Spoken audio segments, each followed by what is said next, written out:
You can't fix stupid. Welcome back to another episode of what I like to call Trump's Trainwreck Taco Tuesday.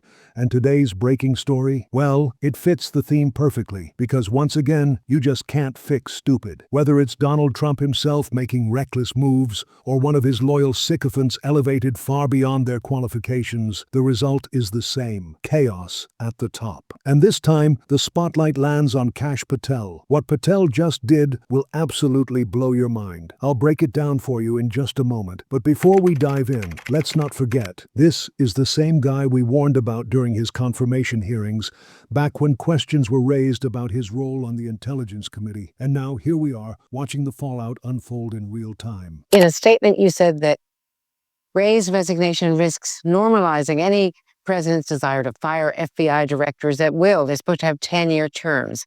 Wouldn't Trump have the right, though, to fire the FBI director once he's in office? Of course, he has the right to do it. The question is, why is he doing it? Is he doing it because Chris Wray was independent and competent and thoughtful? And that is not what Donald Trump is looking for.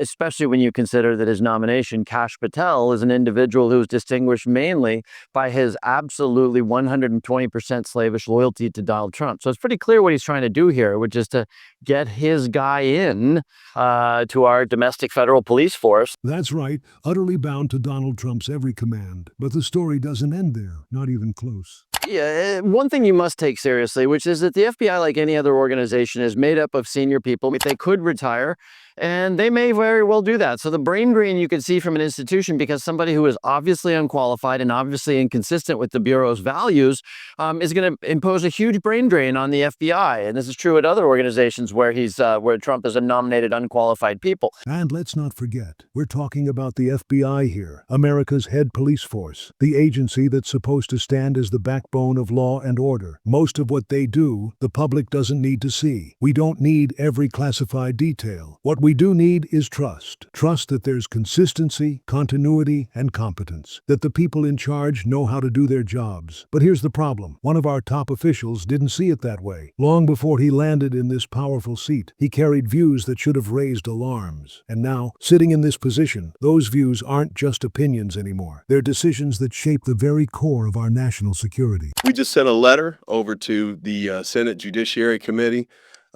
Chairman Grassley and Ranking Member Durbin, asking them and the other committee members to vote against Mr. Patel for FBI director. In my view, he is probably the most unqualified candidate for the FBI directorship that I've ever seen. And when it's all said and done, here's what we need to understand in this breaking story. Cash Patel isn't some powerless figure. He's got the State Department behind him. He's got ambassadors. He's got an entire network of people at his beck and call, ready to provide him with the information he needs. And yet, even with all of that, he still manages to stumble. In a country like New Zealand, of all places, he makes a gaffe so glaring it leaves you shaking your head. A blunder not just embarrassing for him, but insulting in the face of New Zealand itself. So let's break it down, because this story is one you need to hear. During a visit to New Zealand, FBI Director Cash Patel handed out gifts that quickly turned into a diplomatic headache. Patel presented senior police and intelligence officials with 3D printed pistols, replica display pieces, but still considered restricted firearms under New Zealand law. Authorities later confirmed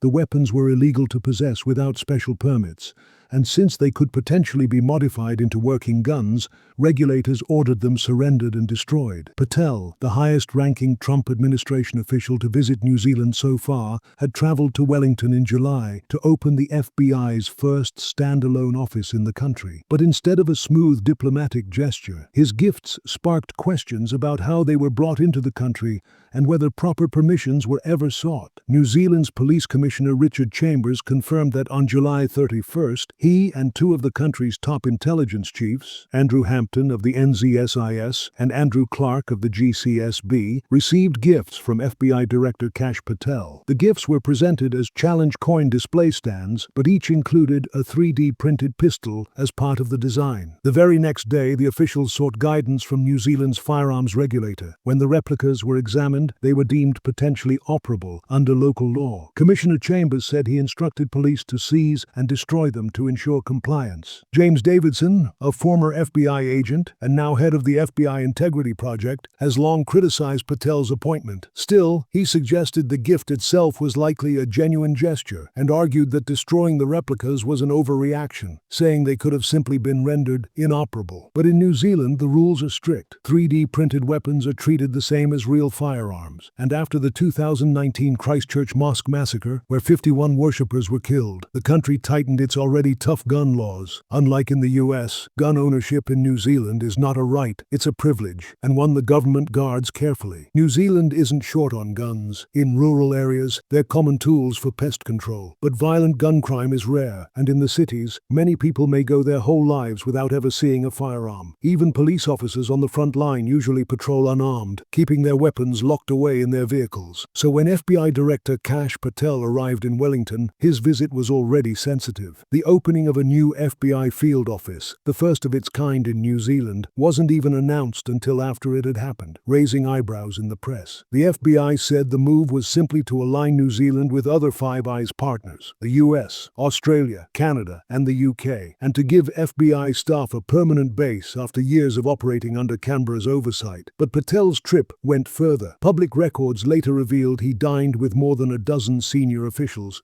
including cabinet ministers. And while it's still unclear how many received his controversial pistol gifts, Patel had already stirred unease with another move, remarks suggesting the new FBI office was meant to counter China's influence in the South Pacific. Wellington officials politely pushed back, insisting the FBI's presence was focused on child exploitation and drug smuggling. Beijing, however, condemned Patel's comments outright, turning what should have been a routine diplomatic visit into a flashpoint of discomfort. And here's what we have to understand. This is the man technically responsible for overseeing every single mass shooting investigation in this country. Think about that. What just happened to Charlie Kirk? What just unfolded in D.C. with ICE? Even the bizarre case of the man who drove a truck into a Mormon church. These are domestic violent crimes, and that's the FBI's job. Yet here we have a guy so emboldened by Trump, so arrogant, so full of hubris, that he thinks he can just brush aside the way New Zealand functions. Even if what he did was right, on the edge of being acceptable, why push the edge? Why risk it? And then, on top of that, stir up China with careless remarks. It takes a special kind of recklessness to pull that off. But that's exactly the type Trump seems to admire. He said it himself on the campaign trail. "I love the uneducated."